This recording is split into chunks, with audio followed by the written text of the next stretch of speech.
अब चेतना में रहकर अभ्यास अगर कर रहे हैं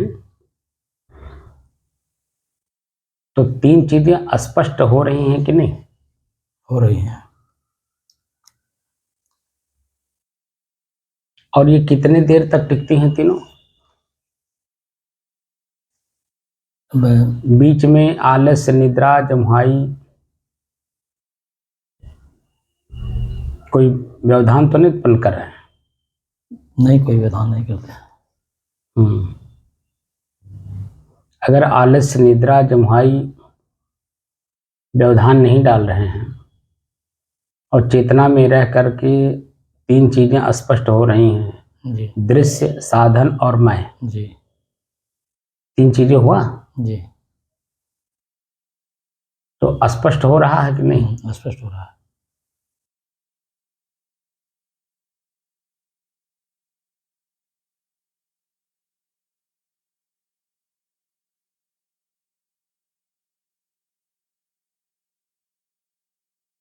ये कितनी देर तक तीनों ठहर रहे हैं? जब तक सब मन रुका रहता तब तक ठहरे रहते हैं। जब तक मन रुका रहता तब ठहरे रहते हैं। काफी टाइम ठहरे रहते हैं।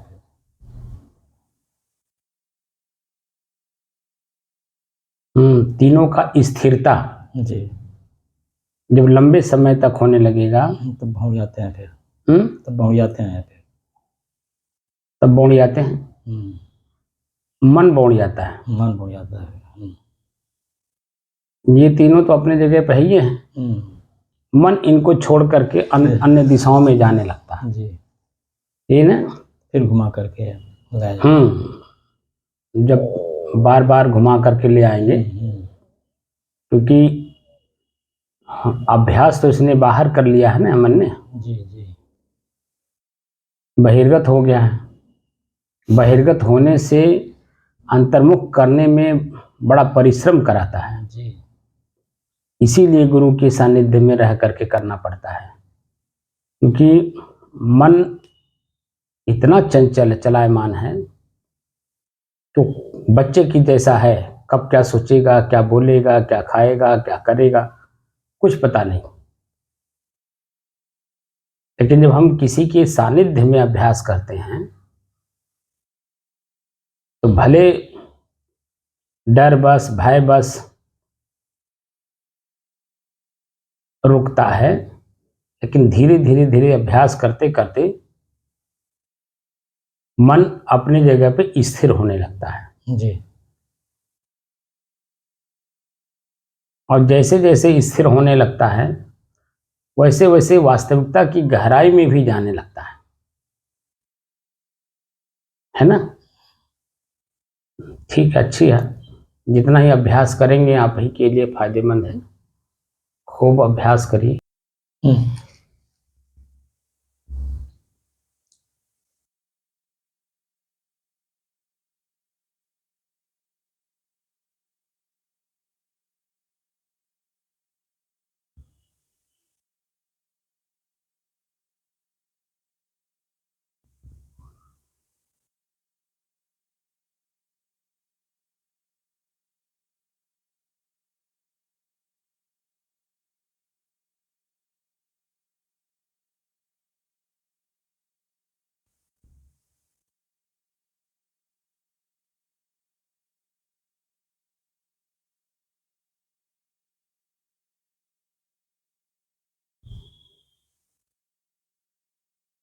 अपने ही चंचल मन को अपने ही बस में करके एकाग्रता, स्थिरता एवं स्वयं में शांति का अनुभव करने के बाद अब प्रसंग चल रहा है स्वयं की खोज कि स्वयं मैं कौन हूं को जानने की दृष्टि से साधना करते करते आज 879 दिन हो गए। तारीख 4 अप्रैल सन 2024।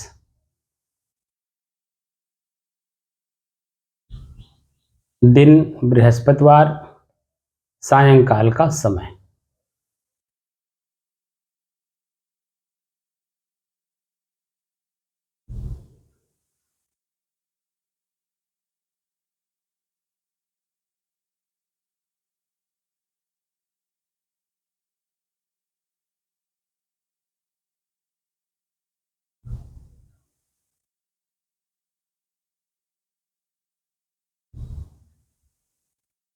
तो 3 चीजें स्पष्ट रूप से अगर महसूस हो रही होंगी और काफी देर तक रुक रही होंगी, 5 मिनट, 10 मिनट, 15 मिनट, 20 मिनट,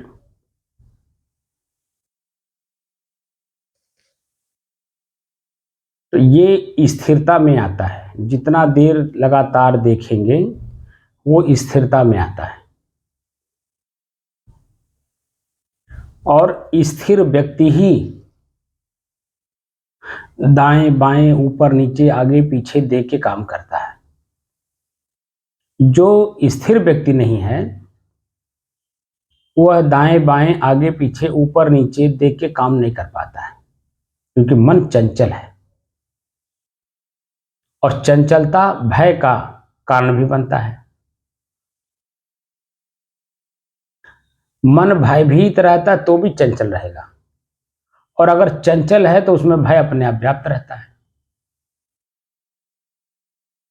और स्थिर व्यक्ति के अंदर में निर्भयता रहती है, क्योंकि वह दाएं बाएं, आगे पीछे, ऊपर नीचे हर तरह से उसको विचार कर लेता है, और विचार करने के बाद वह दृढ़ता से पकड़ लेता है कि यही सत्य है।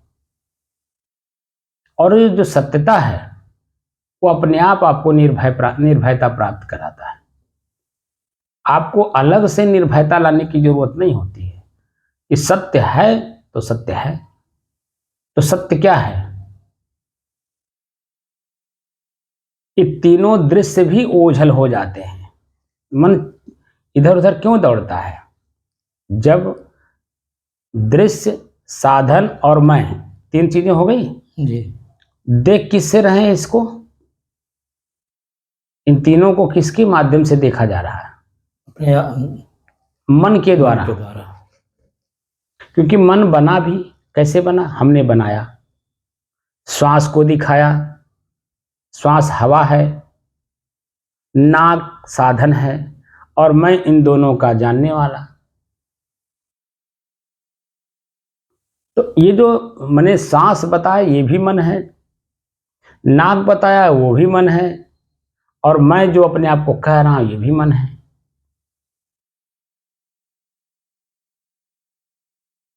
तो तीनों में लगातार मन स्थिर नहीं रह सकता, क्योंकि मन के द्वारा देख रहा है। मन के द्वारा ही मन को देख रहा है।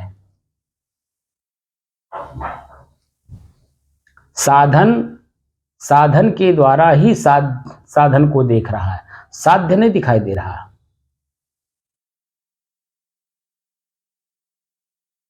साध्य तो जब एकरस स्थिति हो जाएगी, मन कहीं चलायमान नहीं होगा, कुछ नहीं सोचेगा, यहां तक कि दृश्य को भी नहीं देखेगा, साधन को भी नहीं देखेगा, और जो मैं अपने आप को देख रहा हूं वह भी नहीं देखेगा।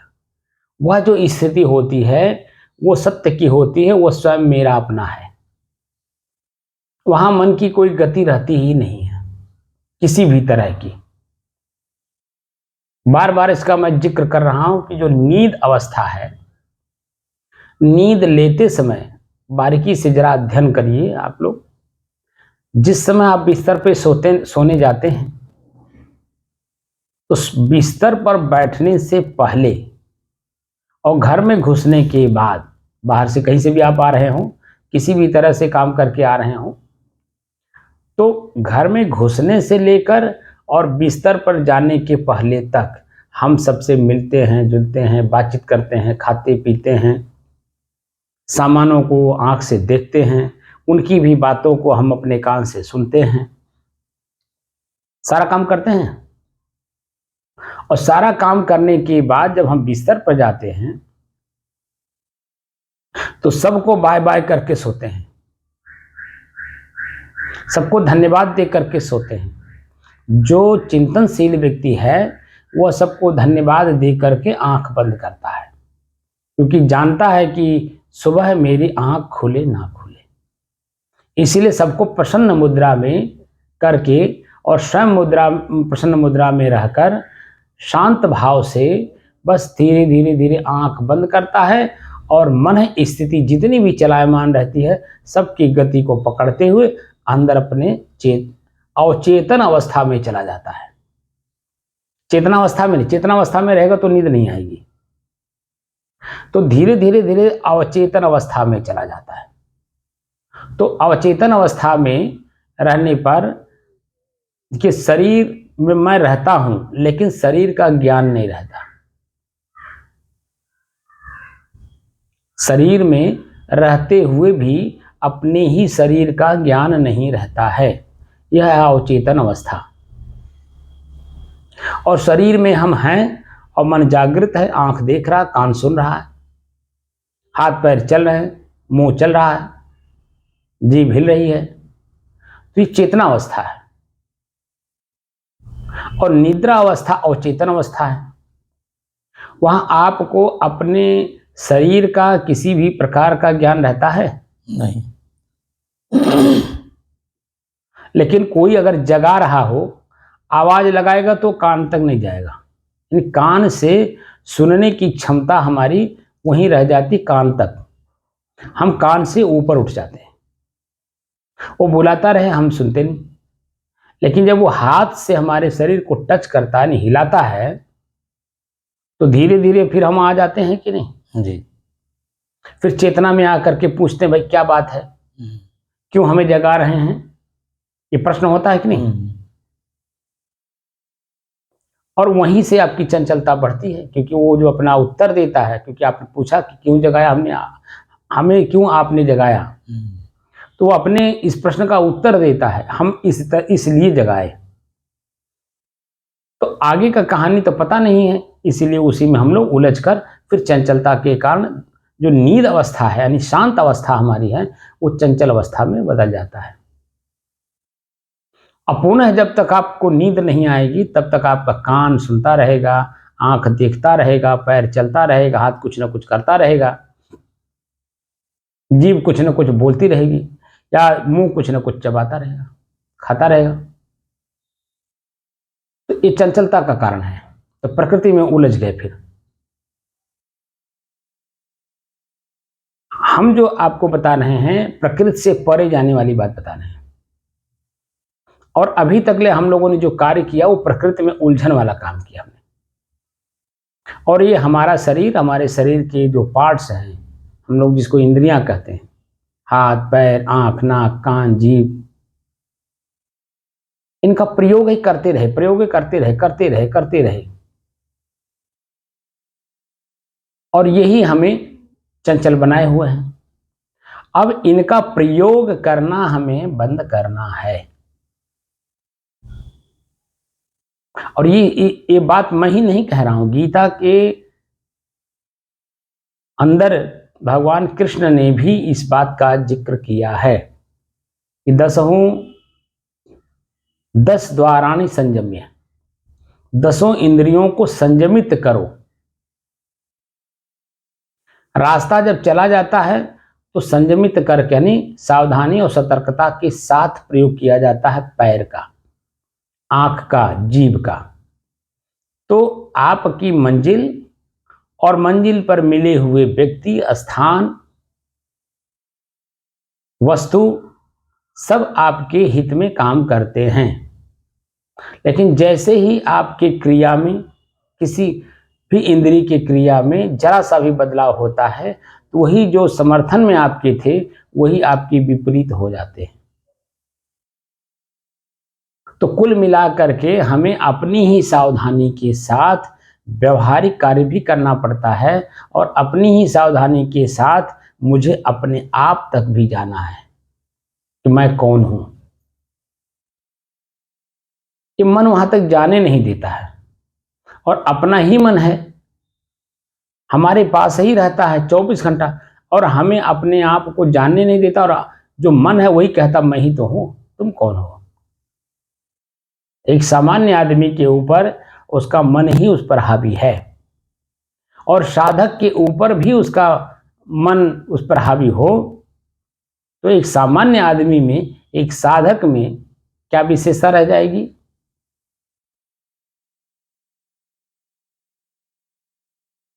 तो हम सब साधक हैं।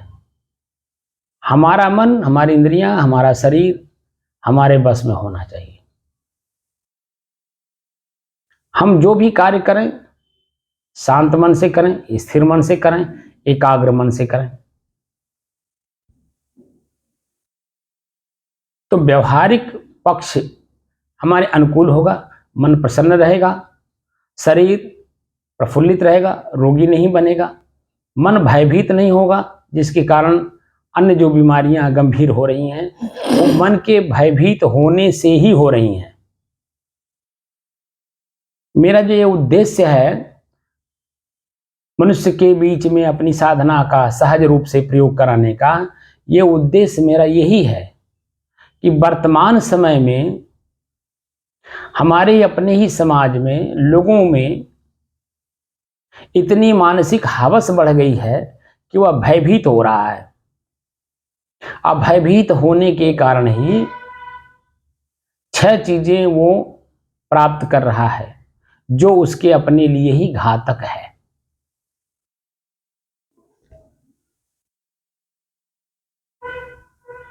छह चीजें क्या हैं? पहली बात तो अपने ही मन को भयभीत कर रहे हैं, चंचल बना रहे हैं, इच्छाएं प्रकट करके। तो क्या हो रहा है? तनाव।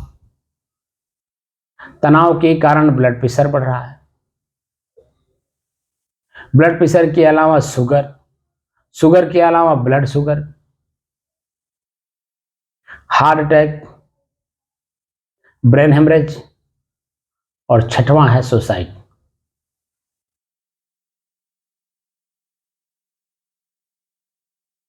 ये जो हम देख रहे हैं वर्तमान समय में, हमारे पूर्व के संत महात्मा नहीं हैं जिन्होंने अपने समय में जो भी समाज में बुराइयां आईं, उन बुराइयों से बचने के जो साधन बताए, उनका वर्तमान समय में लोगों ने उपयोग किया, समाज बैलेंस हुआ और अपनी ही जिंदगी को ढंग से जीने की कला उन्हें मिली उनके समय में। वर्तमान समय में अब उन संतों का भार हमारे कंधे पर है। जो वर्तमान में हम संत लोग हैं उनके ऊपर समाज का बहुत बड़ा बोझ है, और ये जो बोझ है इसको हल्का करना इस संत का ही काम है।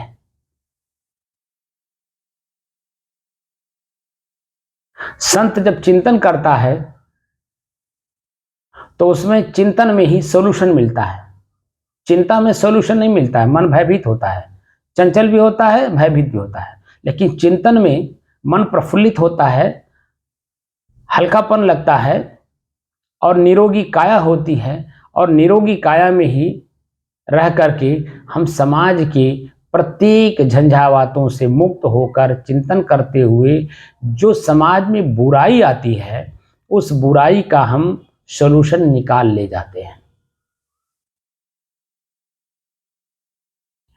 तो मेरे जो समझ में बात आई वो यही आई क्योंकि मैं भी एक संत हूं, संत परंपरा से बिलोंग करता हूं और समाज की जिम्मेदारी को भी समझता हूं।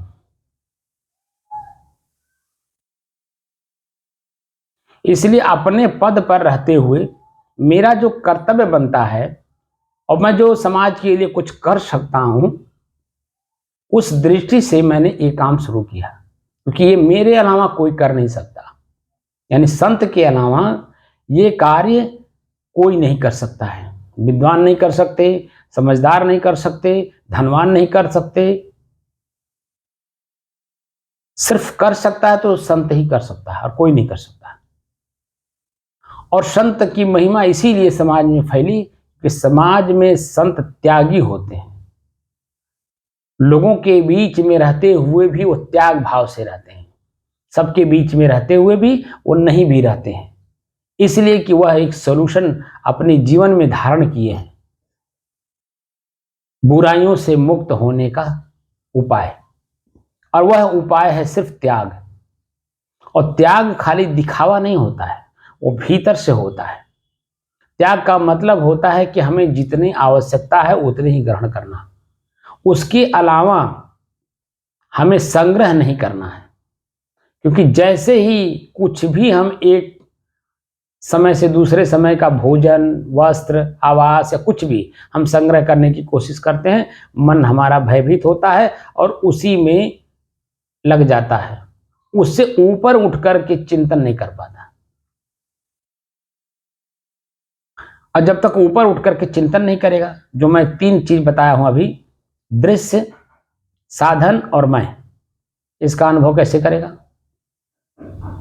क्योंकि वृत्तियां जो है वो आश्रम में उलझी। अभी झाड़ू नहीं लगा, बिजली जल रही है, कुछ ने बुझाया नहीं, पंखा चल रहा है, किसी ने बुझाया नहीं, आए हुए अतिथि हैं, भक्त हैं, उनका सम्मान हुआ नहीं।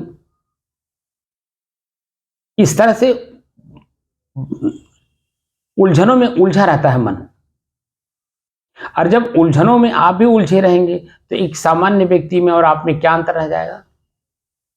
क्योंकि आप तो विशेष हैं। कोई भी भक्त आपके पास आ रहा है तो आपकी फैकल्टी देखने भोगने नहीं आ रहा है, वह आपके चिंतन को सुनने आ रहा है। और चिंतन के माध्यम से जो आप कार्य करते हैं वही कार्य आपसे सीखने आ रहा है। तो चिंतन कराइए और चिंतन के साथ साथ उसे साधन दीजिए कि उसका चंचल मन एकाग्र कैसे हो, एकाग्र के बाद स्थिर कैसे हो, और स्थिर के बाद उसी का अपना ही मन उसे अपने आप में शांति का अनुभव कैसे कराए। क्योंकि वर्तमान समय में ना खाने की कमी है, ना पहनने की कमी है, ना आवास की कमी है। रोग मुक्त होने के लिए संसाधन हमारे पास बहुत कुछ हो गए हैं, सब कुछ उपलब्ध है, लेकिन मन पीड़ित है, चंचल है, इच्छाओं और कामनाओं एवं वासनाओं में बंधा हुआ है। इसको कैसे मुक्त करें? किससे? इच्छा, कामना और वासना से। ये संसाधन आपसे सीखने आया है। कौन? भक्त, जिज्ञासु। आपके पास जो भी आता है वो भक्त होता है और जिज्ञासु होता है। उसके अंदर में पिपासुता है और आप उसे सिर्फ आश्रम तक ही सीमित रखती। मैं ये कर रहा हूं, मैं वो कर रहा हूं, मैं ऐसा कर रहा हूं, मैं वैसा कर रहा हूं। वो बेचारा आपको धन दौलत दे देता है, लेकिन अंदर से संतुष्ट नहीं होता है, तृप्त नहीं होता है। और आप उसको लेकर के और अपने ऊपर चित्त को और चंचल बना लेते हैं। क्योंकि संत अपरिग्रही होता है और अपरिग्रह में ही चिंतन होता है। जब संग्रह करना आप शुरू कर दिए तो चिंतन नहीं, चिंता बढ़ती है। और ये गृहस्थ परंपरा में जितने भी जीव हैं, हमारे आप जैसे ही हैं, वह उससे पीड़ित हैं। क्योंकि उन्होंने अपने पूरे समय को धन संग्रह में ही लगाया और धन संग्रह करने के बाद वो भयभीत हैं, पीड़ित हैं, दुखी हैं। और उस दुखी पीड़ित मन से आपके पास आकर के सुखी जीवन जीना चाहते हैं, यानी ज्ञान प्राप्त करना चाहते हैं। ज्ञान यानी जानकारी, और जानकारी ही नहीं बल्कि प्रज्ञा भी चाहते हैं। प्रज्ञा का मतलब प्रैक्टिकल, अंग्रेजी में प्रैक्टिकल। वो देखना चाहते हैं कि कैसे आप सुखी हैं। आपके पास कुछ नहीं है फिर भी आप सुखी हैं, मेरे पास सब कुछ उपलब्ध है फिर भी मैं दुखी हूं। क्यों दुखी हूं? यही वो जानने आता है। और इसीलिए हमारा आपका कर्तव्य बनता है, मैं संतों के लिए इस बात को कह रहा हूं, हमारा आपका कर्तव्य बनता है आप परिग्रही रहें, संग्रह नहीं करना चाहिए, किसी भी चीज को संग्रह नहीं करना चाहिए, यहां तक कि शब्दों का भी संग्रह नहीं करना है। वर्तमान में शांत भाव में रहना है। अगर शब्दों का भी अगर आपने संग्रह किया तो चंचल बनाएगा, क्योंकि शब्द आपको चंचल बना रहा है। धन संपत्तियां, जमीन जायदाद, हर चीज आपको चंचल कर ही नहीं, ये जो शब्द हम संग्रह करते हैं यह भी चंचल बनाते हैं, क्योंकि जितने शब्द आप संग्रह करेंगे, अनेकों शब्द हैं, अनेकों अर्थ हैं, अनेकों उनके भाव हैं, अनेकों क्रियाएं हैं, तो शब्द में चंचलता है, इसीलिए शब्द को भी हमें संग्रह नहीं करना है। हमें अपने आप में स्थिर रहना, शांत रहना एकदम। और जो वर्तमान में व्यक्ति मिले उसको दो शब्द उसके मनोभाव से, क्रियाओं से, उनकी शारीरिक क्षमता से, मानसिक क्षमता को देखते हुए उसे ऐसे शब्दों का प्रयोग करें कि ताकि उसका मन, दुखी मन, पीड़ित मन, पश्चाताप में डूबा मन, आत्मग्लानि में डूबा मन एकदम प्रसन्न हो जाए, भूत और भविष्य की बातों को त्याग दे, आपकी बातों में वो चिंतन करने लगे। मैं यही बात आजकल करता हूं, मैं अपनी बात कर रहा हूं, ना मैं पारिवारिक बात करता हूं, ना मैं सामाजिक बात करता हूं, ना मैं राजनीतिक बात करता हूं। मैं साफ साफ कहता हूं भाई मेरे भेष को देखो। मेरा भेष नहीं कहता कि आप पारिवारिक बात करें, सामाजिक बात करें, राजनीतिक बात करें। भेष हमारा ये कहता है कि स्वयं शांत मन से रहिए और जो भी आपके पास आए उसे शांत करने के उपाय बताइए, क्योंकि उसका अपना मन दुखी है, वह आपके पास आया है दुखी होने नहीं, सुखी होने, मोक्ष का रास्ता जानने आया है। तो मोक्ष का रास्ता कैसे मिलेगा? तो पहले तो मोह शब्द को ही जान ले। मोह माने आसक्ति। जिस व्यक्ति में, जिस वस्तु में, जिस स्थान में, जिस कल्पना में आप आसक्त हो, आसक्त को निरासक्त में बदलना यानी मोह का क्षय। मोक्ष क्या है? मोह का क्षय। क्षय माने नाश। मोह का नाश कैसे करें, यानी आसक्ति को अनासक्ति में कैसे बदलें और स्वयं को स्वयं में स्थित कैसे करें, ये बात की जानकारी करने के लिए आपके पास लोग आते हैं और आपका कर्तव्य बनता है कि आप स्वयं उसमें स्थित हो और जो व्यक्ति जैसा आपके सामने आए उसको दो शब्द उसके मन की शांति के लिए बोल दीजिए। मैं जो करता हूं, सबसे पहले मैं अध्यात्म के बारे में पूछता हूं कि अध्यात्म और व्यवहार दो क्षेत्र हैं। व्यवहार चलता ही अध्यात्म से है और अध्यात्म व्यवहार से नहीं चलता है, बल्कि स्वयं के नीति नियम से चलता है।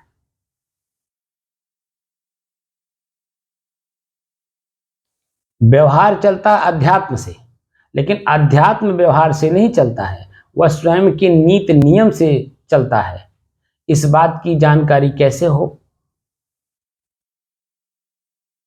अध्यात्म मतलब आदि धन आत्म। आदि अधूरा शब्द है, इसको पूरा करेंगे तो दो शब्द बनता है, अध्याय और अध्ययन। किस अध्याय का अध्ययन यानी खोज करना है?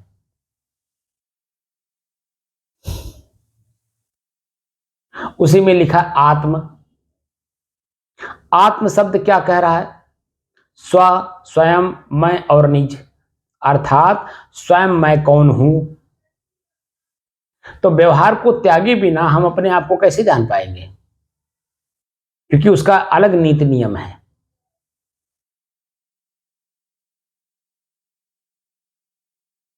और जब अपने नीति नियम से चलेंगे तो पक्का है कि मैं कौन हूं जान जाएंगे। अध्यात्म में जो भी लोग आते हैं उनका कर्तव्य बनता है कि वह बाहर की सभी चीजों का परित्याग करें और भीतर की जितनी भी चीजें हैं सबको लागू करें। दया, क्षमा, संतोष, धैर्य, विचार, विवेक, गुरु भक्ति, नम्रता, कोमलता, उदारता, जितनी भी दैवी शक्तियां हैं समय समय से लागू करें। अंदर की जो हमारी सोई हुई शक्ति है वो जागृत होगी, और जब जागृत होगी तो मैं अपने आप तक पहुंचने में कोई भी कठिनाई हमारे मन के अंदर में नहीं रह जाएगी। निर्भय होते चले जाएंगे, भय नाम की कोई चीज नहीं रहेगा। इसीलिए आप देखेंगे कि संत महात्मा अकेले विचरण करते हैं, कोई भय नहीं, निर्भय होकर के विचरण करते हैं पृथ्वी पर। जंगल हो, अंधेरा हो, पहाड़ हो, नदी नाले हो, या कहीं भी आप देखेंगे संत अपना मस्ती में चलता रहता है, शांत भाव से वर्तमान में जीता हुआ। लेकिन संत के अलावा जितने लोग हैं हमेशा भयभीत रहते हैं। 10 लोगों के बीच में भी रहते तो भयभीत रहते हैं, और संत अकेला रहते हुए भी निर्भय रहता है। और वही आपकी निर्भयता को सीखने के लिए भक्त आपके पास आते हैं। आप निर्भय कैसे हैं, हमें भी निर्भय बनाइए। तो जो हम उपाय बताते हैं उन उपायों को वो सुनता है, पहले अंदर विचार करता है, चिंतन करता है और अपने ही जीवन में लागू करता है। वही भक्त आगे चल करके संत भी हो जाता है। जैसे हम लोग भी, मैं अपनी बात भी कर रहा हूं, मैं कभी तो कुछ जानता ही नहीं था, अध्यात्म व्यवहार कुछ नहीं जानता था।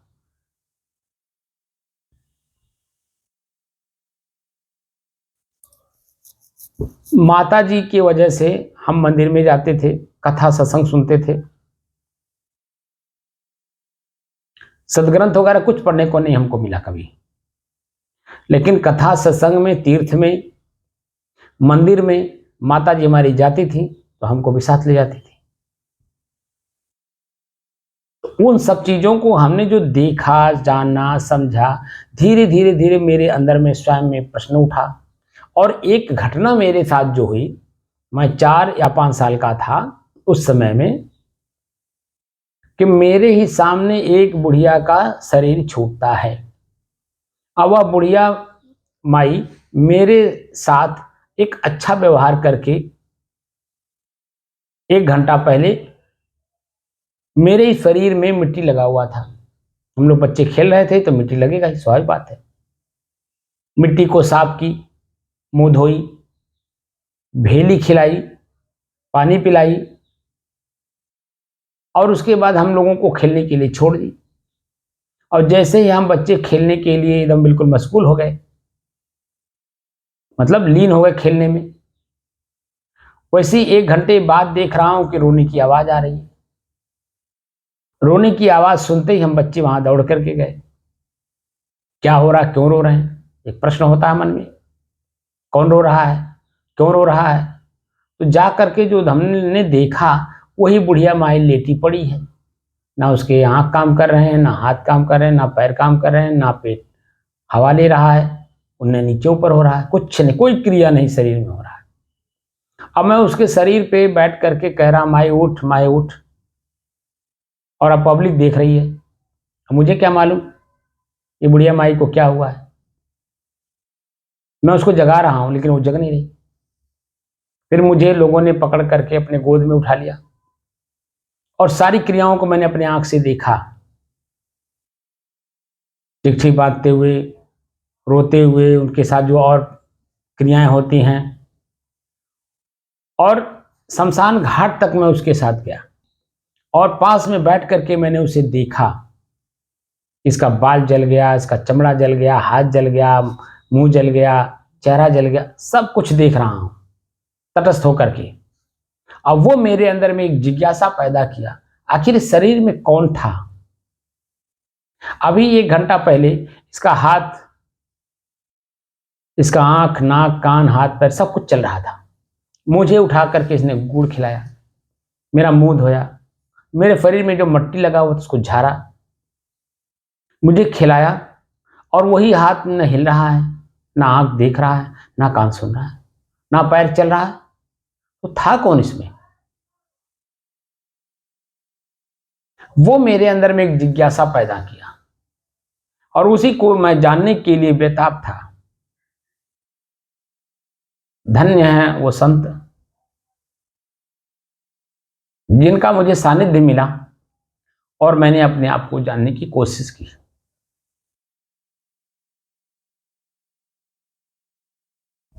उनके बताए हुए रास्ते पर चल करके मैंने अपने आप को जानने का भरपूर प्रयास किया है।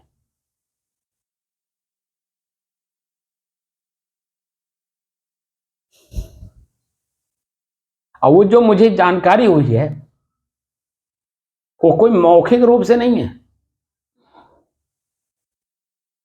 वो प्रैक्टिकल रूप में है।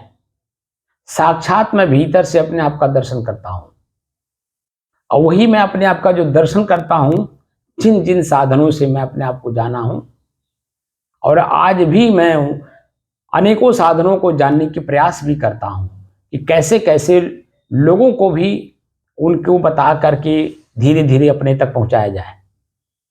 तो मैं अपने पूर्व के ऋषियों को सारे ग्रंथों को अध्ययन करने के बाद तो मुझे बहुत सारे संसाधनों का ज्ञान हुआ, क्योंकि अपने अपने क्षेत्र में अपने अपने लोगों के बीच में अपने अपने भक्तों को हमारे संतों ने, जितने संत थे जितने भक्त थे, अपने अपने क्षेत्र में लोगों ने उनके मनोभाव के हिसाब से शारीरिक, मानसिक, आर्थिक, सामाजिक वैसे वैसे संसाधन उन्हें बताया गया है, और उन संसाधनों को प्रयोग करते करते धीरे धीरे आगे बढ़ते बढ़ते लोगों ने अपने आप को जाना। इसलिए कोई भी पंथ आप बुरा नहीं है, वह स्वयं अपने आप में दृढ़ है, मजबूत है, बशर्ते हम उन्हें जानते नहीं, उनकी क्रियाओं को नहीं जानते, उनकी स्थिरता को नहीं जानते, उनके स्वयं के अपने बोध को नहीं जानते, इसलिए हम उन्हें कुछ का कुछ कह देते हैं। कोई भी व्यक्ति कहीं भी किसी भी स्थान पर जहां भी हो, जिस देश में हो, जिस भाषा में हो, जिस एरिया में हो, जिन लोगों के बीच में हो, तो वो स्वयं संतों के पास जाए, अपनी भाषा के लोगों के पास, और उनसे जानने का भरपूर प्रयास करे। धीरे धीरे धीरे धीरे धीरे धीरे वो सब कुछ आपके अंदर आ जाएगा जो आप जानना चाहते हैं, बशर्ते आपके अंदर में जानने की जिज्ञासा कैसी है, कितनी है और कैसी है। क्योंकि बिना जिज्ञासा के आप इसके बारे में ना सुनेंगे, ना बोलेंगे, ना करेंगे।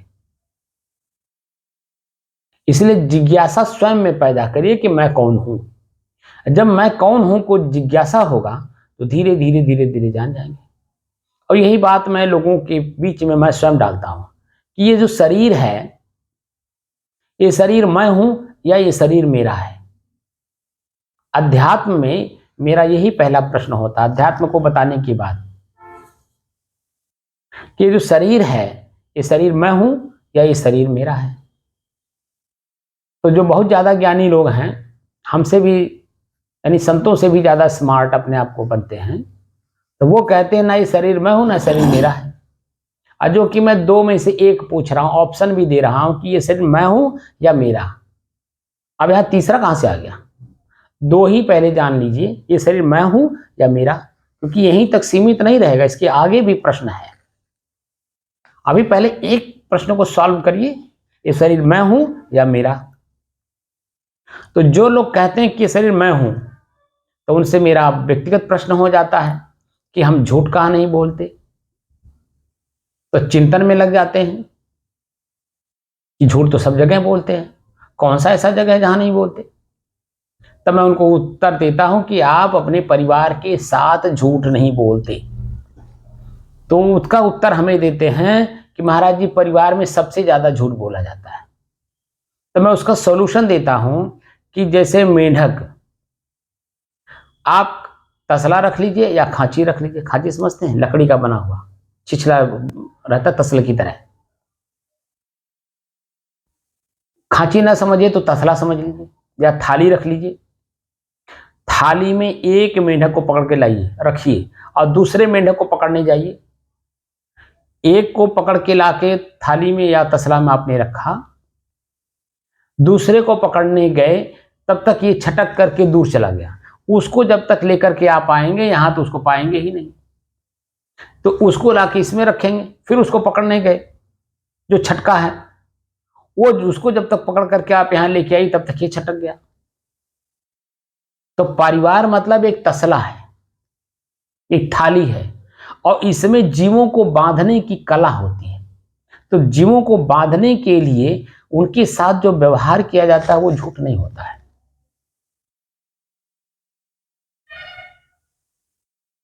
क्योंकि जैसे ही आप उनको सच बोलेंगे वो बिखर जाएंगे। जैसे आपकी पत्नी ही लेगी, आप कहीं बाहर गए हैं और कहे कि मैं 5 बजे तक आ जाऊंगा, 5 बजे तक करेक्ट वो बार बार घड़ी देखती रहेगी, और 5 बजने के पहले तक आपको नहीं छेड़ेगी, ना फोन करेगी, ना आपको पूछे, कुछ नहीं करेगी, बस खाली समय का इंतजार करेगी 5 बजा कि नहीं। और जैसे ही 5 बजा, 5 मिनट ओवर हुआ, तैसे ही आपके पास फोन पहुंचना शुरू हो जाएगा। कहाँ रह गए, कहाँ हो अभी, क्या कर रहे हो, अभी तक घर कैसे क्यों नहीं पहुंचे, आपने तो कहा था कि मैं 5 बजे पहुंच जाऊंगा। अब तरह तरह का प्रश्न आपके मन में डालना शुरू कर देगी।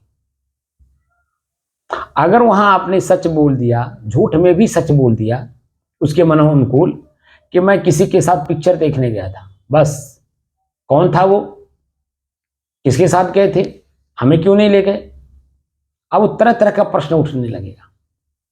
कौन ऐसा प्रेमी है जिसके साथ आप गए लेकिन मुझे नहीं ले गए। अगर भूल करके भी आपने किसी महिला का नाम ले लिया, फिर तो जिंदगी वहीं आपकी नरक हो गई। इसलिए सच होते हुए भी नहीं बोला जाता है। और झूठ तो बोलना मतलब मजाक करना तो अलग बात है, झूठ का मतलब मजाक। अब उनके मन में प्रश्न हो जाएगा कि किसके साथ गए थे, क्यों गए थे, कौन लगती है वो, तरह तरह के प्रश्न। इसीलिए वो झूठ झूठ नहीं होता है। तो मेरा जो प्रश्न है वहां सच बोलते हैं। जैसे सर में दर्द हो, आप ही के सर में दर्द हो, अपनी पत्नी से आप क्या बोलते हैं, क्या मैं सर में दर्द हो रहा हूं, वहां साफ साफ एकदम सच्चाई बोलते हैं कि मेरे सर में दर्द हो रहा है। साफ साफ बोलते हैं कि नहीं जी। तो मेरे का मतलब मेरे से अलग, मैं शरीर नहीं हूं, मेरा शरीर है, तभी तो ऐसा शब्द प्रयोग किया जा रहा है, मेरे सर में दर्द, मेरे आंख में, मेरे कान में, मेरे नाक में, मेरे जीभ में छाले पड़ गए, मेरा हाथ कट गया, मेरा पांव बेहोच गया। यानी ये शरीर मैं नहीं मेरा है, साफ साफ स्पष्ट हो रहा है। और जब ये एकदम स्पष्ट हो गया कि शरीर मैं नहीं मेरा है, तो जो लोग उत्तर देते हैं कि शरीर मेरा है, तो उनसे मेरा प्रश्न होता है कि अगर ये शरीर आपका है और शरीर में कितने अंग हैं, वो सब भी आपके हैं, तो आप इनके कौन हो। तो स्पष्ट मालूम हो जाता है कि मैं इसका मालिक हूं, उपभोक्ता हूं।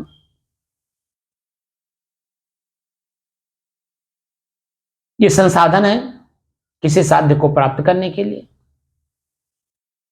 तो मुझे हाथ कहां चलाना है, क्योंकि हाथ मेरा है। हाथ का प्रयोग कहां करना है, किस रूप में करना है, कि ताकि सुख मिले। पैर को कहां लेकर के, पैर को चला करके कहां जाना है, ताकि मन को सुख हो। आंख से कौन सी ऐसी वस्तु देखें जिससे मन प्रसन्न हो, कान से कौन सा ऐसा शब्द सुने जिससे मन प्रसन्न हो। ये सब कुछ का कारण मैं स्वयं ही हूं। हमने आप शब्द सुना, क्यों सुना, हमने ग्रहण क्यों किया, दुख का कारण बनाया। ये सब प्रश्न हम स्वयं करेंगे, तभी जाकर के ये शरीर और शरीर के जो पार्ट्स हैं, इंद्रियां, इनको अपने बस में हम कर पाएंगे।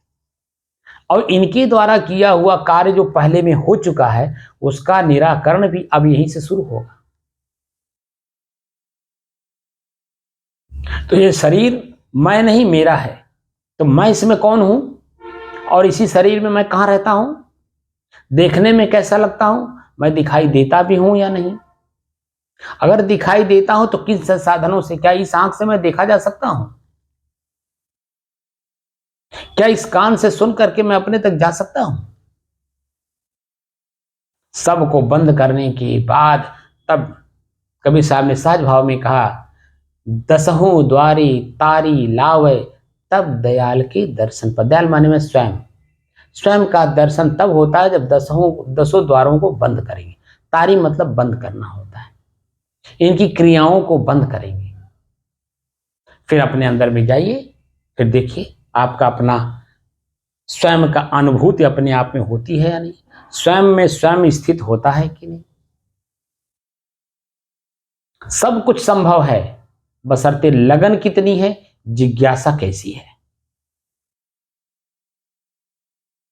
अगर जिज्ञासा है और लगन है तो निश्चित है देर सवेर आपको मिलेगा वो वस्तु, और अगर नहीं है तो सामने होते हुए भी वो नहीं मिल सकता, क्योंकि जिज्ञासा ही नहीं है। इसलिए जो मेरा कहने का तात्पर्य है कि अपनी ही जिंदगी को हमें स्वयं भयभीत कर लें, दुखों के गर्त में ले जाएं, या स्वयं हम निर्भय हो जाएं, स्वयं में अपने आप में सुखी हो जाएं। दोनों दिशाएं मेरे अपने क्रियाओं के आधार पर ही प्राप्त होगा।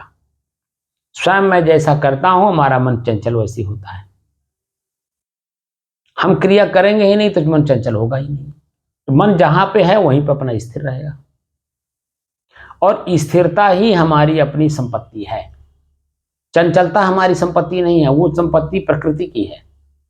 और मैं पुरुष हूं, प्रकृति अपने स्वयं की क्रिया में चलती है। अब मेरा जो है, मेरा क्रिया है स्थिरता।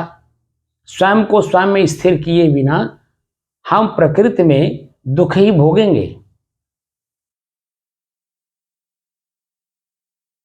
क्योंकि प्रकृति में परिवर्तन है और मेरे में परिवर्तन है नहीं। इसलिए स्वयं को जानने की दृष्टि से संतों के पास जाइए, जिज्ञासा प्रकट करिए, वो जो संसाधन बताएं अक्षरशः मान करके उसका प्रयोग करिए। हाँ, लेकिन पहले आप उस व्यक्ति को जान लीजिए कि वास्तव में वो बाह्य संसाधनों में तो नहीं उलझे हैं। हमारा क्षेत्र निहंगों का है। निहंग मतलब होता कुछ उनके पास नहीं रहता, कोई अंग का क्रिया नहीं रहती, निहंग।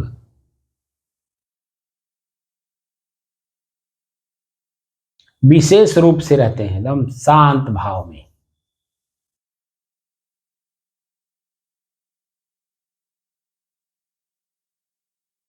तो उसका संसाधन जो हमारे ऋषियों ने दिया है, पूर्व के ऋषियों ने, वो दिया है ईश्वर। ईश्वर शब्द का प्रयोग करिए, अपने जीवन को सुखी करिए, और अब भगवान को पढ़िए ईश्वर के सहारे। तो भगवान मेरा शरीर है, श्वास मेरा साधन है, श्वास के सहारे धीरे धीरे मैं तक पहुंचा जा सकता है, और श्वास के सहारे ही हम अपने शरीर, शरीर की इंद्रियां, उनकी क्रियाएं हमारे पकड़ में आ सकती हैं। जब श्वास पर मन केंद्रित होगा, यानी एकाग्र होगा, तो स्थिरता भी उसमें आने लगेगा। लेकिन उसी एकाग्रता को लाने में जितना मेहनत करेंगे आप जिज्ञासा से, उतनी ही, अगर आपके पास लगन अच्छी है, क्रियाएं तेज हैं, तो बहुत जल्दी पकड़ लेंगे। लेकिन बाहर अगर आपने ज़्यादा तवज्जो दे दिया और अपने आप को तवज्जो दिया नहीं, अपने श्वास को देखने का अभ्यास किया नहीं, तो बाहर की वस्तु भीतर, भीतर की वस्तु बाहर ऐसे रह जाएगी, और जैसे आप चंचल हैं, दुखी हैं, पीड़ित हैं, ऐसे रह जाएंगे। जिज्ञासा के आधार पर ही, और मानव जीवन का एक एक सेकंड बड़ी कीमती है, क्योंकि जो चला जा रहा है समय वो लौट के नहीं आ रहा है। और जो आने वाला है वो थोड़ा ही शेष बचा है, और उसके बाद सदैव के लिए ये न शरीर रह जाएगा, न संसाधन रह जाएंगे, न मैं को जानने का हमारे अंदर में जिज्ञासा रह जाएगी। तो जो मनोगति हमारी है, उसी मनोगति में हम 84 लाख जोनियों का चक्कर काटते रहेंगे। इसलिए अपनी क्रियाओं को रोकना है, बंद करना है, होने नहीं देना है।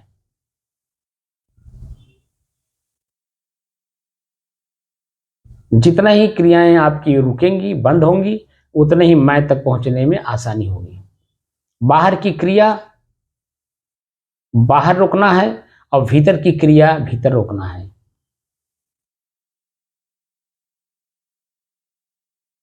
भीतर की क्रिया अगर रुक गई तो बाहर की क्रिया रुक जाएगी। अगर भीतर की क्रिया नहीं रुकी है तो बाहर कितना भी कोशिश करेंगे नहीं रोक पाएंगे, क्योंकि मन चंचल है, दुखी है, पीड़ित है, और कहीं न कहीं किसी न किसी रूप में कर देगा। और जैसे किया तैसे उसका परिणाम भी आपके पास आएगा। अच्छा हो गया तो अच्छे का परिणाम अच्छा लेना पड़ेगा, अगर बुरा हो गया तो उसका परिणाम गलत लेना होगा। परिणाम मिलेगा, लेकिन जब हम क्रिया ही नहीं करेंगे तो परिणाम किस बात का। तो सुख दुख से इक परे परम पद, सो पद है सुखदाई। हम न सुख है न दुख है, ना अनुभूति है ना अनुभव करता है। हम स्वयं अपने आप में एकदम शांत भाव की वस्तु हैं, क्योंकि निज वस्तु भी एक है। तो निज में निज जब स्थित हो जाएगा तो कोई क्रिया नहीं रह जाएगी, कोई शब्द नहीं रह जाएगा, एकदम शांत भाव।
बंद करिए। बात को समझ में आ रही है ना? जी। धीरे धीरे समझ में देखिए आएगा। साहब, ये बता रहे हैं जैसे कि मन और सांस ये सब मन ही है। हाँ, तो सब मन के द्वारा बनाए गए हैं ना। प्रकृति में जो कुछ भी दिखाई देगा सब मन के द्वारा ही तो दिखाई देगा। तो फिर मैं कौन? हाँ, आगे अभी पहले इतना आगे अभ्यास तो करिए। आगे मिलेंगे। अभी पहले इतना अभ्यास करिए, एक जगह पहुंचिए। जी जी एक जगह पहुंच करके पहले उसको दाएं बाएं आगे पीछे ऊपर नीचे देख लीजिए, जी जी उसको उसमें परिपक्व हो जाइए, फिर आगे ले चलें।